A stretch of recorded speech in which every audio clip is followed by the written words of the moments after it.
ಕೇರಳದ ವಯನಾಡು ದುರಂತ ದೇಶವನ್ನೇ ಬೆಚ್ಚಿ ಬೀಳಿಸಿದೆ. ಕ್ಷಣ ಕ್ಷಣಕ್ಕೂ ಕೂಡ ಸಾವಿನ ಸಂಖ್ಯೆ ಏರಿಕೆಯಾಗುತ್ತಲೇ ಇದೆ. ಈ ಮಧ್ಯೆ ರಕ್ಷಣಾ ಕಾರ್ಯ ಮುಂದುವರೆದಿದೆ. ಮೃತರ ಆಕ್ರಂದನ ನೋಡುಗರ ಕಣ್ಣಲ್ಲಿ ನೀರು ತರಿಸ್ತಾ ಇದೆ. ಮೇಘ ಸ್ಫೋಟಕ್ಕೆ ದೇವರ ನಾಡು ಮಸಣವಾಗಿ ಮಾರ್ಪಟ್ಟಿದೆ. ಹಾಗಾದರೆ ಕೇರಳದ ವಯನಾಡು ಸದ್ಯದ ಪರಿಸ್ಥಿತಿ ಹೇಗಿದೆ? ಕಾರ್ಯಾಚರಣೆ ಇನ್ನೆಷ್ಟು ದಿನ ನಡೀಬೇಕಿದೆ? ವಯನಾಡುನಿಂದಲೇ ಪಬ್ಲಿಕ್ ಟಿವಿ ಸಾಕ್ಷಾತ್ ವರದಿ. ಎಲ್ಲವನ್ನು ನೋಡೋಣ ಕರ್ನಾಟಕ ಟಾಪ್ 20ಯಲ್ಲಿ.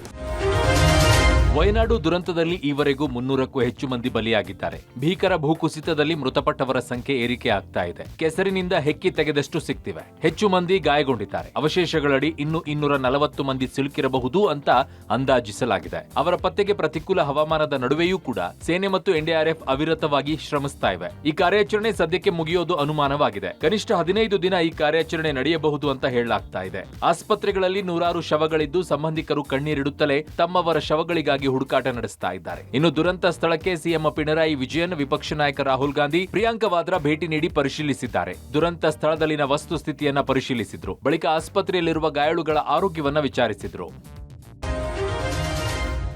ಮೇಘ ಸ್ಫೋಟಕ್ಕೆ ದೇವರ ನಾಡು ಕೇರಳ ಅಕ್ಷರಶಃ ನಲುಗಿದೆ. ಮಹಾಮಳೆಗೆ ವಯನಾಡಿನಲ್ಲಿ ಭೂಕುಸಿತ ಉಂಟಾಗಿ ಗ್ರಾಮಗಳು, ಸೇತುವೆಗಳು ನದಿ ನೀರಿನಲ್ಲಿ ಕೊಚ್ಚಿ ಹೋಗಿದೆ. ಸೇನಾಪಡೆ ಹಗಲು ರಾತ್ರಿ ಎನ್ನದೇ ತನ್ನ ರಕ್ಷಣಾ ಕಾರ್ಯವನ್ನು ಮುಂದುವರೆಸಿದೆ. ಇನ್ನೊಂದು ಕಡೆ ಚೂರಲ್ಮಲೈ ನದಿಗೆ ನಮ್ಮ ಸೈನಿಕರು ತಾತ್ಕಾಲಿಕವಾಗಿ ಕಬ್ಬಿಣದ ಬ್ರಿಡ್ಜ್ ನಿರ್ಮಿಸಿದ್ದಾರೆ. ಐರನ್ ಬ್ರಿಡ್ಜ್ಗೆ ಬೇಕಾದ ಸಲಕರಣೆಗಳನ್ನು ದೆಹಲಿಯಿಂದ ತರಿಸಿಕೊಂಡು ರಾತ್ರೋರಾತ್ರಿ ಬ್ರಿಡ್ಜ್ ನಿರ್ಮಿಸಿದ್ದಾರೆ. ಈ ತಾತ್ಕಾಲಿಕ ಐರನ್ ಬ್ರಿಡ್ಜ್ ಮೂಲಕ ಮೃತದೇಹಗಳನ್ನು ಸಾಗಿಸೋಕೆ ಸಂತ್ರಸ್ತರನ್ನ ಸ್ಥಳಾಂತರ ಮಾಡಲಾಗ್ತಾ ಇದೆ. ಚೂರಲ್ಮಲೆಯಲ್ಲಿ ಕಾರ್ಯಾಚರಣೆಗೆ ಅನುಕೂಲವಾಗುವಂಥ ದೃಷ್ಟಿಯಿಂದ ಚೂರಲ್ಮಲೆಗೆ ಬೃಹತ್ತಾದಂಥ ತಾತ್ಕಾಲಿಕ ಸೇತುವೆ ನಿರ್ಮಾಣ ಕಾರ್ಯ ಅಂತಿಮ ಹಂತದಲ್ಲಿದೆ. ನಾನು ಅಂತಿಮ ಹಂತದಲ್ಲಿ ಅದರ ನಿರ್ಮಾಣದ ಕಷ್ಟ ಯಾವ ರೀತಿಯಾಗಿದೆ ಅನ್ನುವಂಥದ್ದನ್ನು ನಾನು ನಿಮಗೆ ತೋರಿಸ್ತಾ ಇದ್ದೇನೆ. ಭಾರತೀಯ ಸೈನಿಕರು ಈ ಒಂದು ಬೃಹತ್ತಾದಂತಹ ಕಬ್ಬಿಣದ ತಾತ್ಕಾಲಿಕವಾದಂತಹ ಸೇತುವೆಯನ್ನು ನಿರ್ಮಾಣವನ್ನು ಮಾಡ್ತಾ ಇದ್ದಾರೆ. ನೂರಾರು ಜನರು ಈ ಒಂದು ಸೇತುವೆ ನಿರ್ಮಾಣದಲ್ಲಿ ತೊಡಗಿರುವಂಥದ್ದು. ಈಗ ಅವರು ಜೋಡಿಸ್ತಾ ಇರುವಂಥದ್ದು ಒಂದು ಕಡೆಯಲ್ಲಿ ರಾ ಮೆಟೀರಿಯಲ್ ಬಂದಿದೆ. ಆ ರಾ ಮೆಟೀರಿಯಲ್ ಬಂದಿರುವಂಥದ್ದು ದೆಹಲಿಯಿಂದ ಈ ಸೇತುವೆ ನಿರ್ಮಾಣಕ್ಕೋಸ್ಕರವಾಗಿಯೇ ಈ ಒಂದು ರಾ ಮೆಟೀರಿಯಲ್ ಬಂದಿರುವಂಥದ್ದು. ಭಾರತೀಯ ಸೇನೆಯ ಯೋಧರು ಈ ಒಂದು ಸೇತುವೆಯನ್ನು ಕಟ್ತಾ ಇದ್ದಾರೆ. ಒಂದು ರೀತಿಯಲ್ಲಿ ಮೊದಲು ರೆಡಿಯಾಗಿರುವಂತಹ ಕಬ್ಬಿಣದ ಗೋಡೆಗಳನ್ನು ತಂದು ಇಲ್ಲಿಗೆ ಜೋಡಿಸ್ಕೊಳ್ತಾರೆ. ವಯನಾಡಿನಲ್ಲಿ ರಕ್ಷಣಾ ಕಾರ್ಯ ಭರದಿಂದ ಸಾಗಿದೆ. ಇವತ್ತು ಚೂರಲ್ಮಲೈ ನದಿಗೆ ಜೆಸಿಬಿಗಳನ್ನು ಇಳಿಸಿ ಕಾರ್ಯಾಚರಣೆಯನ್ನ ಮಾಡಿದ್ದಾರೆ. ಚೂರಲ್ಮಲೈ ಪ್ರದೇಶ ವ್ಯಾಪ್ತಿಯ ನದಿಯ ವಿಸ್ತಾರದಲ್ಲಿ 10ಕ್ಕೂ ಹೆಚ್ಚು ಜೆಸಿಬಿಗಳು ಕಾರ್ಯಾಚರಣೆ ನಡೆಸ್ತಾ ಇದೆ.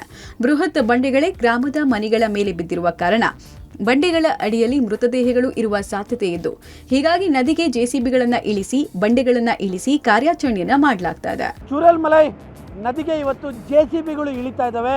ಕಾರಣ ಬೃಹತ್ ಬಂಡೆಗಳ ನಡುವೆ ಅಥವಾ ಅದರ ಕೆಳಗಡೆ ಮೃತದೇಹಗಳು ಸಿಕ್ಕಾಕೊಂಡಿರ್ಬೋದು ಅನ್ನುವಂತಹ ಸಾಧ್ಯತೆ ಇತ್ತು. ಈ ಕಾರಣಕ್ಕೋಸ್ಕರವಾಗಿಯೇ ಇವತ್ತು ಜೆಸಿಬಿಗಳನ್ನು ಚೂರಲ್ಮಲೈ ನದಿಗೆ ಇಳಿಸಲಾಗ್ತಾ ಇದೆ.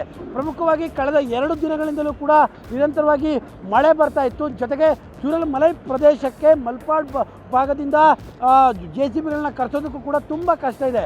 ಯಾಕಂದರೆ 10 ಕಿಲೋಮೀಟರ್ಗಳ ದುರ್ಗಮವಾದಂಥ ಹಾದಿ ಇದು. ಜೀಪ್ಗಳು ಬರೋದೇ ತುಂಬ ಕಷ್ಟದಂತಹ ಪರಿಸ್ಥಿತಿಗಳು.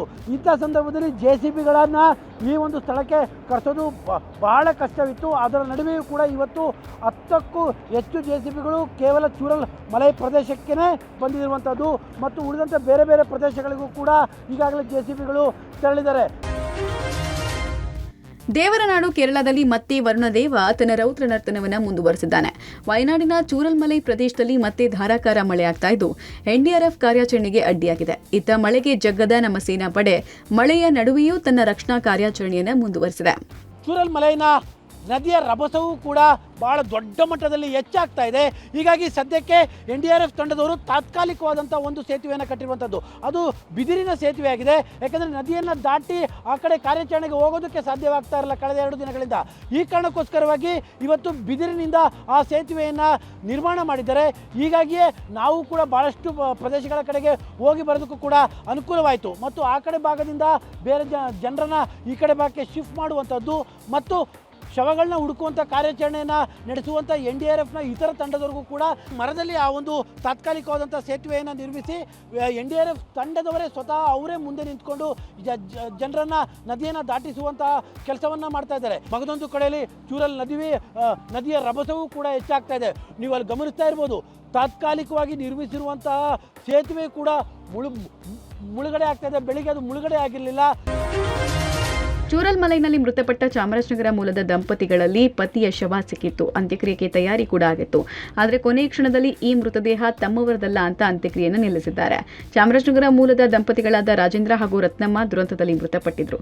ರಾಜೇಂದ್ರ ಶವ ನಿನ್ನೆ ಸಂಜೆ ಸಿಕ್ಕಿತ್ತು. ಇದನ್ನು ರತ್ನಮ್ಮ ಅವರ ಅಣ್ಣ ಖಚಿತ ಮಾಡಿ ಅಂತ್ಯಕ್ರಿಯೆ ತಯಾರಿ ಕೂಡ ಆಗಿತ್ತು. ಕೊನೆಯ ಕ್ಷಣದಲ್ಲಿ ರಾಜೇಂದ್ರ ಅವರ ತಂಗಿ ಮೃತದೇಹವನ್ನು ಸೂಕ್ಷ್ಮವಾಗಿ ನೋಡಿ ಇದು ನಮ್ಮ ಅಣ್ಣನ ಶವ ಅಲ್ಲ ಅಂತ ಅಭಿಪ್ರಾಯವನ್ನ ಪಟ್ಟಿದ್ದಾರೆ.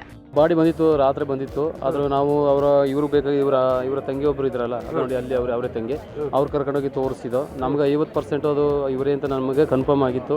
ಆದರೆ ಅವ್ರಿಗೆ ಸ್ವಲ್ಪ ಕಾಲು ಅಡೆಯಾಳ ಗುರ್ತು ಸಿಕ್ತು. ಅದಕ್ಕೆ ಅವ್ರಿಗೆ ಇದು ಬೆಳ್ಳುಗಳು ಸ್ವಲ್ಪ ಹೆಚ್ಚು ಕಡಿಮೆ ಇದೆ. ಆಮೇಲೆ ಅವ್ರಿಗೆ 4 ಗಂಟೆಗೆ ನೆನ್ನೆ ವಾಟ್ಸಪ್ ಮಾಡಿದ್ದು. ಅದರ ಬಾಡಿ 6 ಗಂಟೆಗೆ ಇಲ್ಲಿ ಬಂದಿತ್ತು. 4 ಗಂಟೆಗೆ ವಾಟ್ಸಪ್ ಮಾಡೋದ್ಮೇಲೆ 2 ಗಂಟೆ ಟೈಮ್ ಇಲ್ಲಿ ಬರೋಕ್ಕೆ ಚಾನ್ಸೇ ಇಲ್ಲ. ಅಲ್ಲಿ ಬರಬೇಕು ಇಲ್ಲ ಅಂದ್ರೆ ಒಂದು 4 ಗಂಟೆ 5 ಗಂಟೆ ಬೇಕು. ಆ ಟೈಮ್ ಒಳಗೆ ಬರೋಕ್ಕೆ ಚಾನ್ಸ್ ಇಲ್ಲ ಅಂತ ಅವ್ರು ಕನ್ಫ್ಯೂಸ್ ಆದಮೇಲೆ ಅವರು ನಾವು ವೆಯ್ಟ್ ಮಾಡಿಸ್ಕೊಂಡು ರಾತ್ರಿ 9 ಗಂಟೆ ಗಂಟಲು ನೋಡಿದ್ರೆ 31 ಬಾಡಿ ನೆನ್ನೆ ಬಂದಿತ್ತು. ಇದೊಂದು ಮಾತ್ರ ಕನ್ಫರ್ಮ್ ಅಂತ ನಾವು ಹೇಳಿದ್ರೆ ಅವರು ಒಪ್ಪನಿಲ್ಲ. ಅದಕ್ಕೆ ಅವ್ರು ಏನು ಮಾಡಿದ್ರು, ಈ ಬಾಡಿ ಇರಲ್ಲ ಕಾಣಿಸುತ್ತೆ, ಇನ್ನೊಂದು ಬರ್ತಾ ಇದೆ ನೀವು ಆ ಥರ ಎಲ್ಲ ಯಾವುದೆಲ್ಲ ಹುಡುಕಿ ನೋಡೋಣ ಅಂತ ಅವರು ಸ್ಟಾಪ್ ಮಾಡಿಬಿಟ್ಟು ನಾವು ಅವರು ಕ್ಯಾಂಪಲ್ಲಿ ಉಳ್ಕೊಂಡಿದ್ದೀವಿ. ಕೇರಳದಲ್ಲಿ ವರುಣ ಸೃಷ್ಟಿ ಮಾಡಿದ ಅವಾಂತರ ಅಷ್ಟಿಷ್ಟಲ್ಲ. ವಯನಾಡ್ನಲ್ಲಿ ಗುಡ್ಡ ಕುಸಿತವಾಗಿ ಅದೆಷ್ಟೋ ಮಂದಿ ಮಣ್ಣಿನಡಿ ಹೂತು ಹೋಗಿದ್ರೆ ಬಹಳಷ್ಟು ಮಂದಿ ಕಾಣೆಯಾಗಿದ್ದಾರೆ. ಇತ ತಮ್ಮವರನ್ನ ಕಳೆದುಕೊಂಡ ಕುಟುಂಬಸ್ಥರ ಆಕ್ರಂದನ ಜೋರಾಗಿದೆ. ರಾಜ್ಯದ ಸಂತ್ರಸ್ತರ ಜೊತೆಗೆ ಸಿಎಂ ಸಿದ್ದರಾಮಯ್ಯ ದೂರವಾಣಿ ಕರೆ ಮಾಡಿ ಸಾಂತ್ವನ ಹೇಳಿದ್ದಾರೆ. ಸಿಎಂ ಜೊತೆ ದೂರವಾಣಿ ಮೂಲಕ ಮಾತನಾಡಿದ ಟಿ ನರಸೀಪುರದ ಮಾದೇವಿ, ನೀರು ಎಲ್ಲವನ್ನ ಹೊತ್ಕೊಂಡು ಹೋಯ್ತು ಸ್ವಾಮಿ, ನನ್ನ 9 ಜನ ಮಕ್ಕಳು ಹೋದ್ರು ಅಂತ ಅಳಲು ತೋಡ್ಕೊಂಡಿದ್ದಾರೆ. ಇದೇ ವೇಳೆ ಮಂಡ್ಯದ ಚೈತ್ರ ಜೊತೆ ಕೂಡ ಸಿಎಂ ಮಾತನಾಡಿ ಅಧಿಕಾರಿಗಳು ಸಹಾಯ ಮಾಡುವುದಾಗಿ ಹೇಳಿದರು. ಎಲ್ಲ ನೀರು ಹೊತ್ಕೊಂಡು ಹೋಯ್ತು ಸ್ವಾಮಿ, ನಮ್ಮ ಅಕ್ಕ 9 ಮಕ್ಕಳು ಮನೆ ಮನೆಯಲ್ಲೇ ಹೋಯ್ತು. 3 ಮನೆ ಮನೆ ತಾರಿಸ್ದಾಗ ಮಟ್ಟಾಗಾಯ್ತು. ನಾವು ಚಿಕ್ಕದ್ರೆ 18 ವರ್ಷದಲ್ಲಿ ಬಂದದು. 18 ವರ್ಷದಿಂದ ನನಗೆ 18 ವರ್ಷದ ಬಂದದು. ಈಗ 60-70 ವರ್ಷ ಆಯ್ತು ಬಂದು.